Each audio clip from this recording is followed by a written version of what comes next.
So, hi, Kira. I'm extremely excited to interview you today on our podcast. And you are one of our owners of the course Intro to New Work and the Future of Work. And that's extremely exciting because you're the true expert when it comes to new work. You have your own podcast.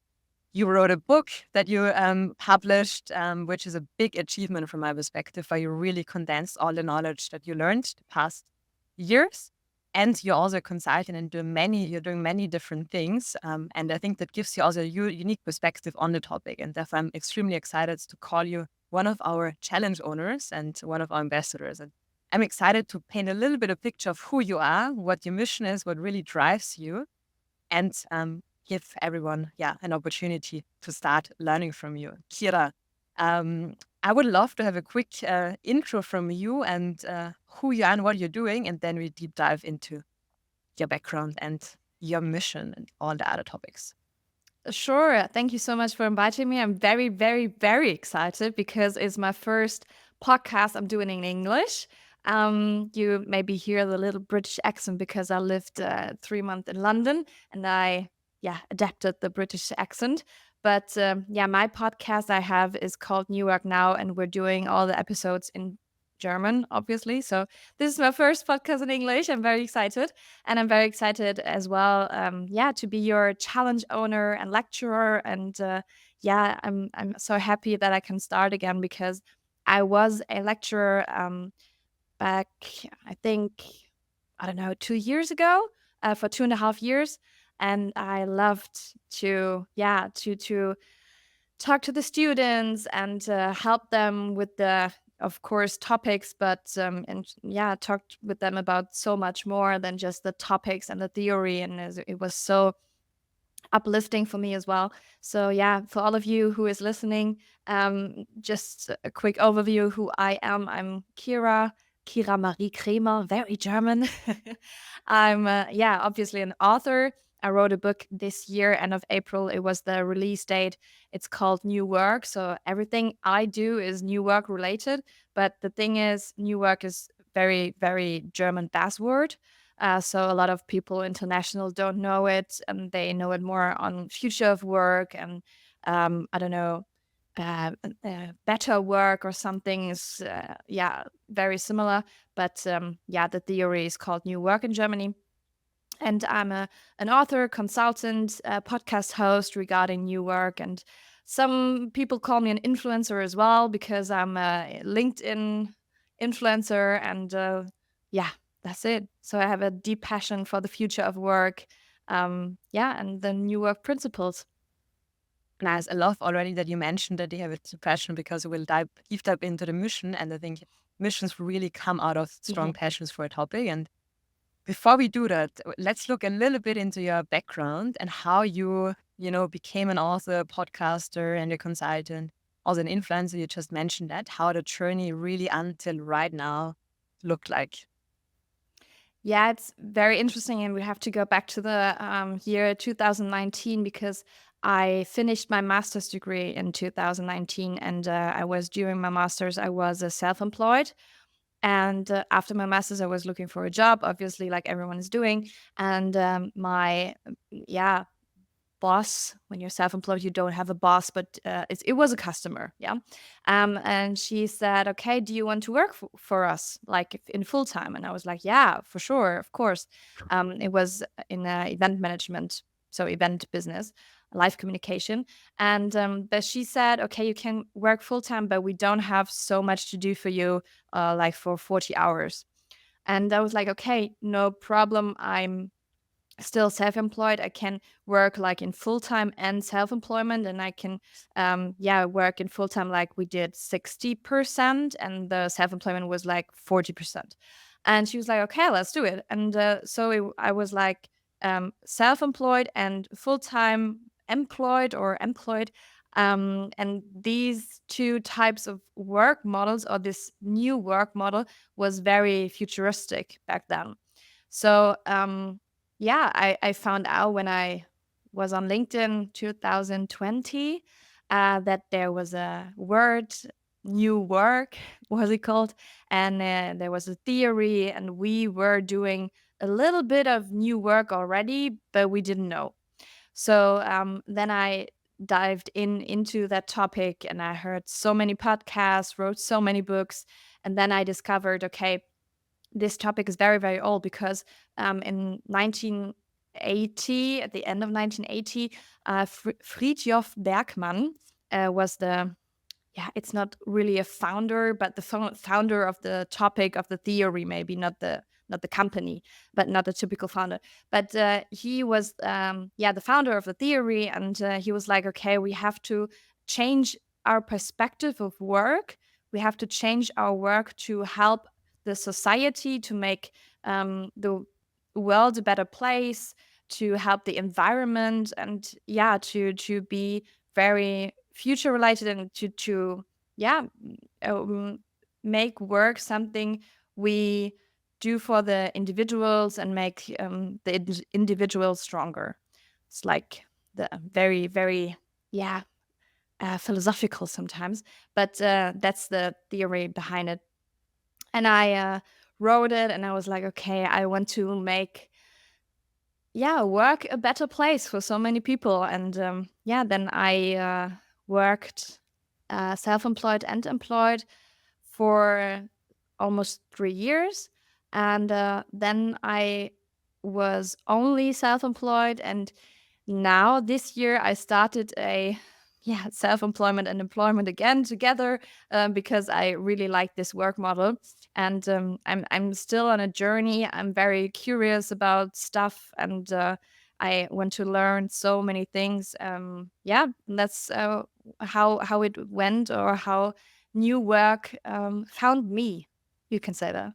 I love it. I also love that you mentioned it found you, because I think so many great things happen by us just being present to Uh-huh. what happens, but also how we feel about it. And this how we come to really the things that really why we have a strong passion and which become our purpose and our mission. And one more thing about your past and your journey, like when you reflect a little bit, like who were some of the most influential people on the path that really helped you become the person who you are today?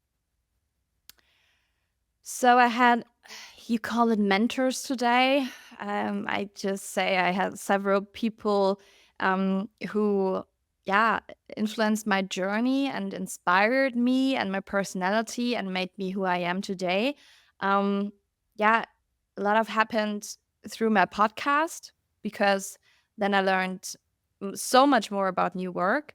A lot happened in the beginning of my career with my bosses or my mom. She was a very, yeah, she's still someone I look up to. And yeah, I think I don't have that one role model I want to be or want to act like, but I have in every situation or every station I'm working in, I'm working for, I'm doing. I have several people I look up to. For me, for example, I always say it's Verena Pauster. She's I don't say it because she's invested into Tomorrow University, but the people who are listening to my podcast know how much a fan I am of her. For example, but I have so many people I look up to, and from every person, I take something I like and put it into my work habit, or yeah, my personal brand, or how I want to be or how I want to act. I love it. And I think also I personally, I don't have, of course I have one person which I holistically look up to, but Mhm. then there are so many Who is people who it? are like, Can you say? yes, one of them is Alexander Weber, Mhm. who mentored me back in the days, 5 to 6 years ago.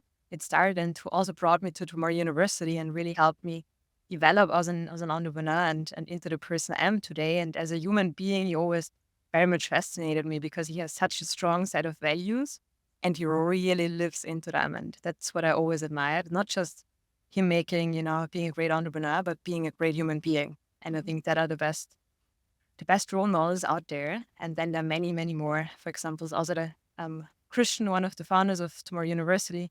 I admire him for being extremely resilient, for example. Mhm. Like he just keeps going no matter which obstacle comes the way, because like building a university is a challenge.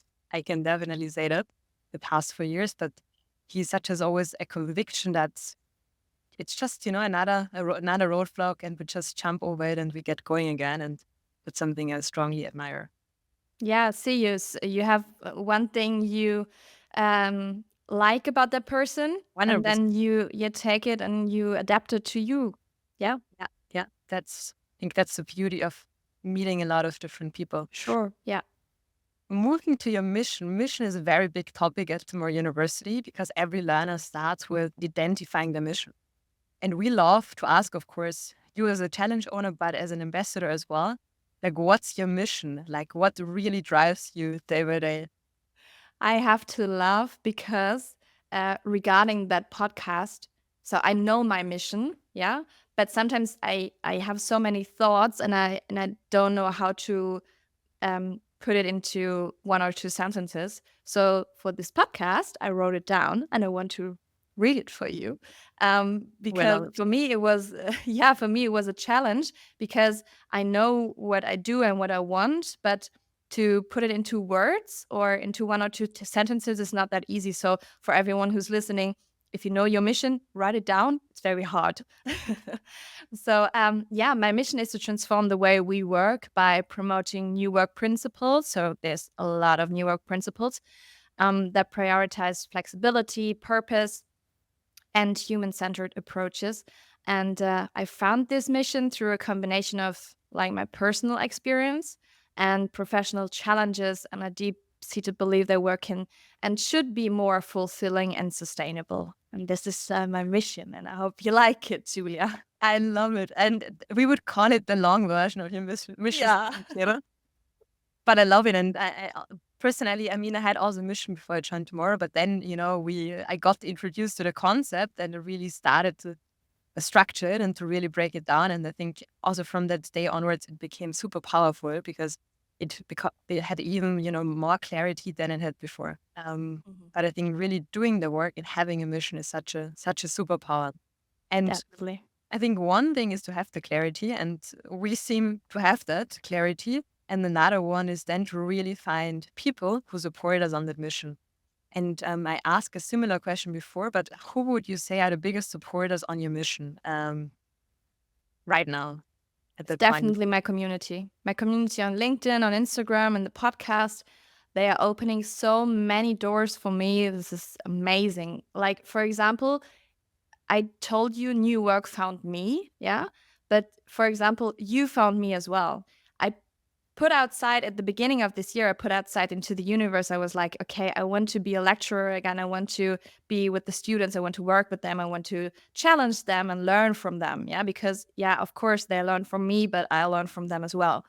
And I put it out into the universe. And a few months later, you come to me and you say, okay, Kira, do you want to work with us? And I was like, okay, the universe was listening. And of course, it was my community because of them I gained a lot of followers. I'm very gained a lot of awareness. You saw me and you saw, okay, there's someone talking about New York already. Maybe she's matching to the Tomorrow University.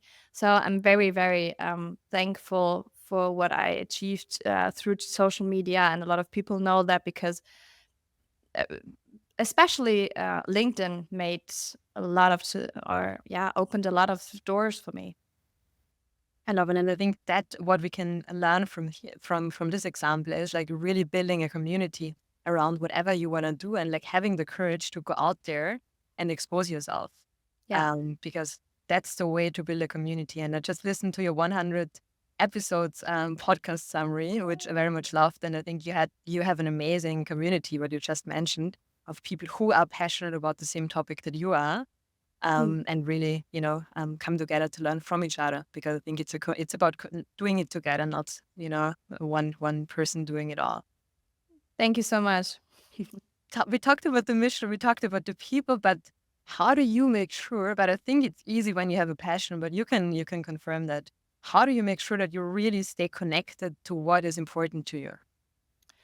So I think it was last year, end of last year, and in the beginning of this year, I was like, okay, am I really knowing what New Work is about? Am I still with my mission? Am I still doing what I wanted to do, or am I still on the right path I want to be?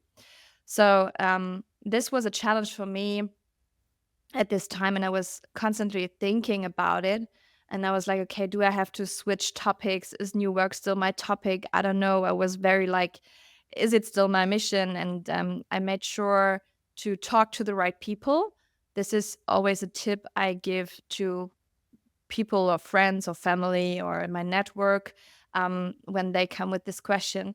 And the people I talked to were people who are working in new work, and they know the topic, and they told me it's often like this when you feel you don't know the topic anymore, you one time knew, that you are very diving into this topic and you're very into what it is about. And I was like, okay, so I'm still on the right path. And yeah, I just sometimes made a break. So maybe a LinkedIn break or a topic break, and I posted a lot of mental health because I have history with mental health. I at the end of 2020 three, yeah, 2023, I was diagnosed with a depression. So, and I made sure to focus on my mental health, and that was very, very important to me. And it made sure that I still connect with my mission and how I feel and do what I feel and not what I have to do.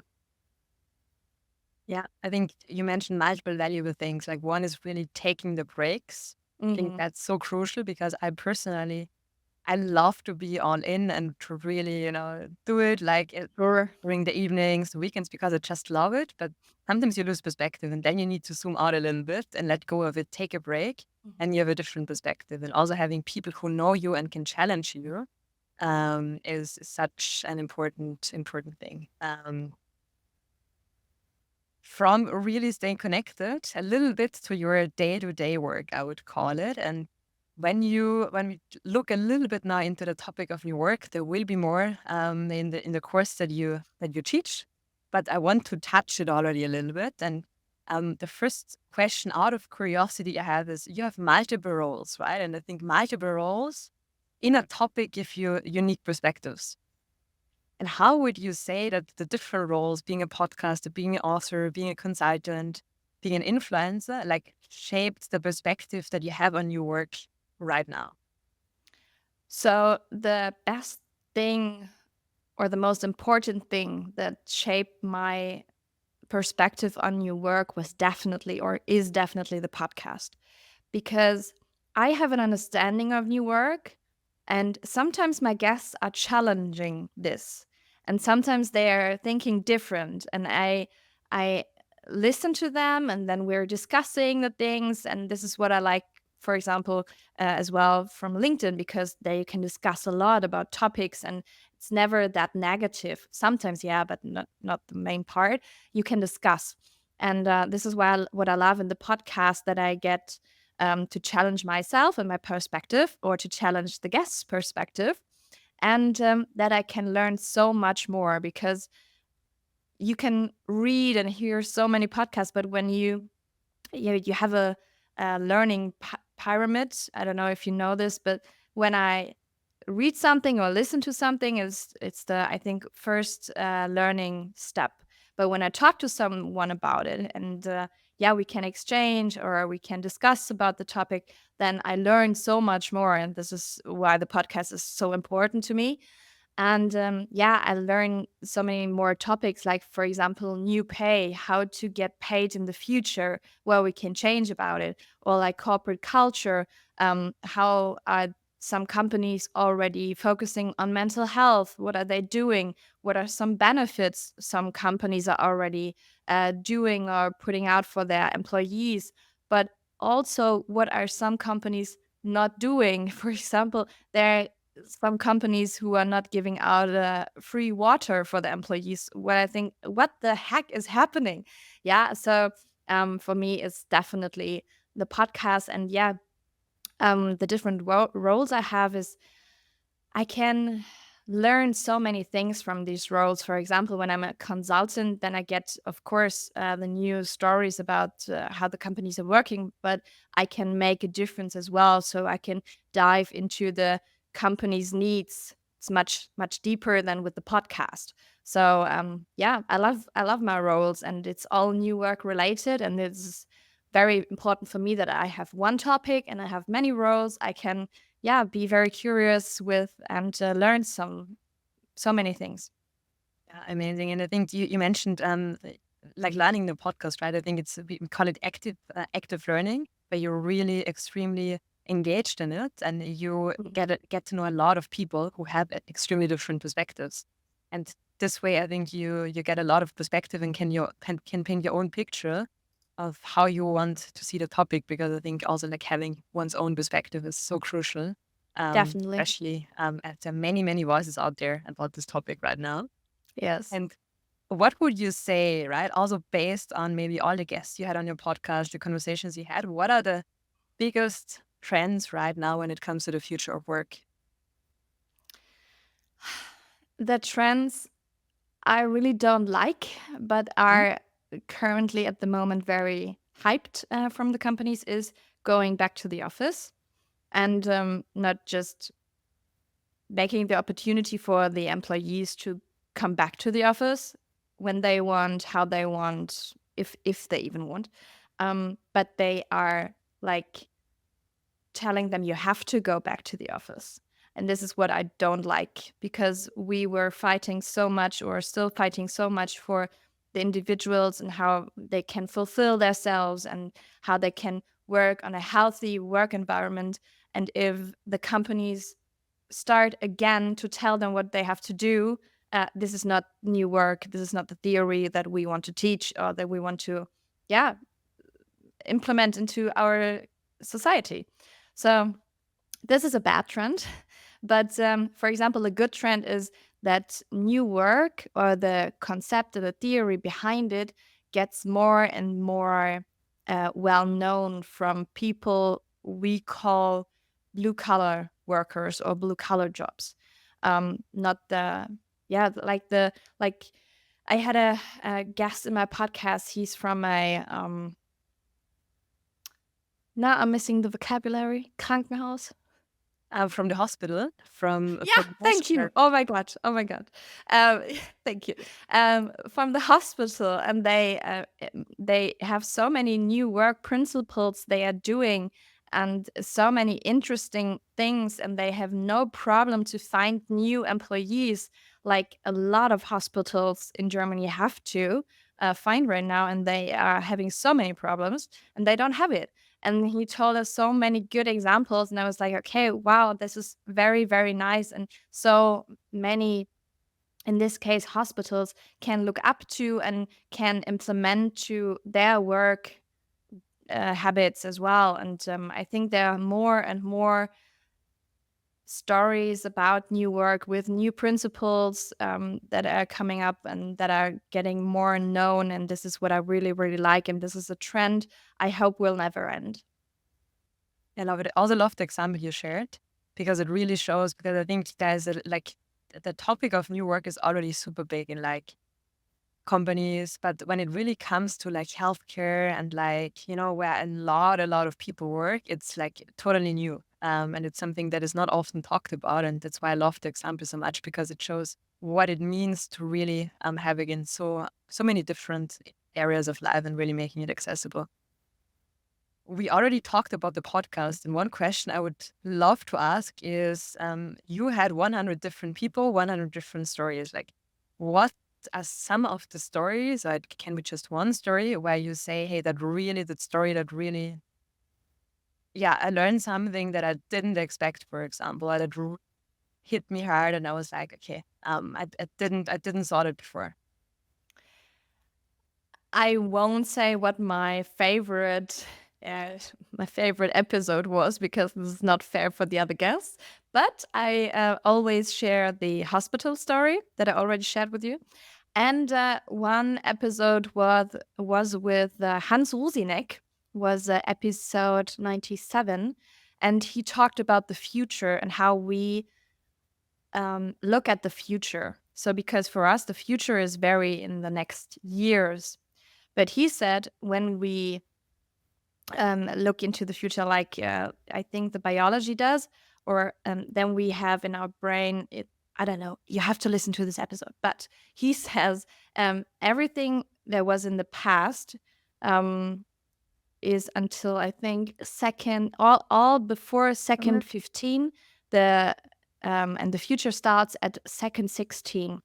And this was so interesting for me because when we look at the future like the biology does, then we can change so many things because in second 16, something to change is so easy than into, I don't know, 16 years. Yeah. And this was very inspiring to me. And yeah, for a lot of people who listen to this episode as well. I think it for me, it's a lot about, we often have a big vision, right? But how do we, and we often get stuck because we are like, okay, how do we get, the big vision now on the street? But I think it's so much about breaking it down and like Yeah. really thinking, okay, what can I do the next hour? Can I do something different? Or what can I do tomorrow? Like, what can I do different? And really breaking it down. And I think that's where the superpower of any change in the end lies. So, last question about the topic in your work, about your different roles. And I would love to, we talked a lot about the role as a podcaster now, but as a consultant, it's really about, you mentioned that before, of course, you as well deep dive into a topic, but then you really go into an organization and see how you can make, the change that you want to do happen. And what are from your perspective, the biggest challenges to really implement new work and really, yeah, make changes on the organizational side of things? So the most painful thing is definitely the expectations, the different expectations about new work. For example, all the leaders think, okay, the employees will work more on their own. We will work faster. We are just implementing the 4 days a week and then everything is fine. And the employees think, okay, we have to work less. We can maybe do something about new pay or remote work.